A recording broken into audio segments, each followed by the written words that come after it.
Bear's Magical Storybook.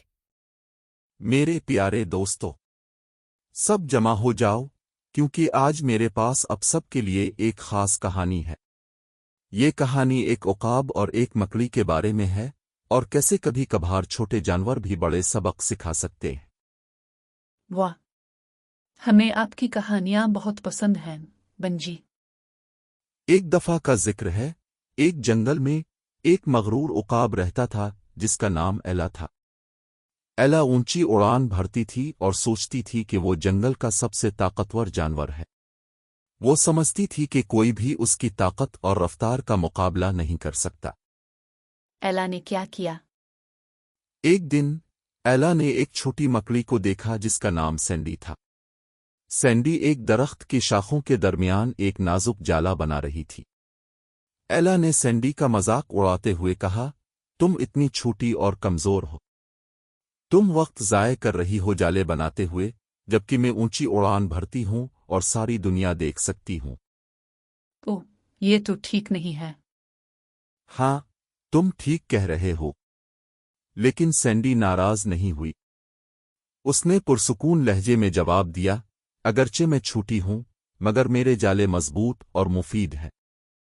ہر کسی کی اپنی خاص صلاحیتیں ہوتی ہیں۔ ایلا نے ہنستے ہوئے پرواز بھر لی۔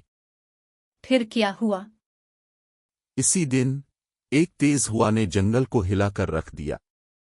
ایلا اڑ رہی تھی جب ہوا اتنی طاقتور ہو گئی کہ اس نے ایلا کا توازن بگاڑ دیا۔ ایلا سینڈی کے جالے میں پھنس گئی اور خود کو آزاد نہ کر سکی۔ ایلا نے بہت کوشش کی، مگر جالا مضبوط تھا۔ وہ نہیں، اسے کیسے آزاد کیا؟ سینڈی نے ایلا کو پھنسا ہوا دیکھا اور فوراً وہاں پہنچی۔ اپنے چھوٹے چھوٹے پیروں سے اس نے احتیاط سے ایلا کو جالے سے آزاد کیا۔ ایلا بہت شکر گزار ہوئی اور سمجھ گئی کہ سینڈی کو کمزور سمجھنا غلط تھا۔ اس نے سینڈی کا شکریہ ادا کیا اور سیکھا کہ ہر کسی کی اپنی طاقتیں ہوتی ہیں اور وہ مددگار ہو سکتے ہیں۔ تو مکڑی کے جالے نے عقاب کو بچا لیا۔ ہاں، بالکل۔ ایلا نے سمجھا کہ مغرور ہونا اور دوسروں کو کمتر سمجھنا ٹھیک نہیں ہے۔ اس نے سب کی خاص صلاحیتوں کی قدر کی۔ اس دن کے بعد ایلا اور سینڈی اچھے دوست بن گئے اور ایک دوسرے کا احترام کیا۔ کیا ہی شاندار کہانی ہے بنجی۔ شکریہ میرے دوستو۔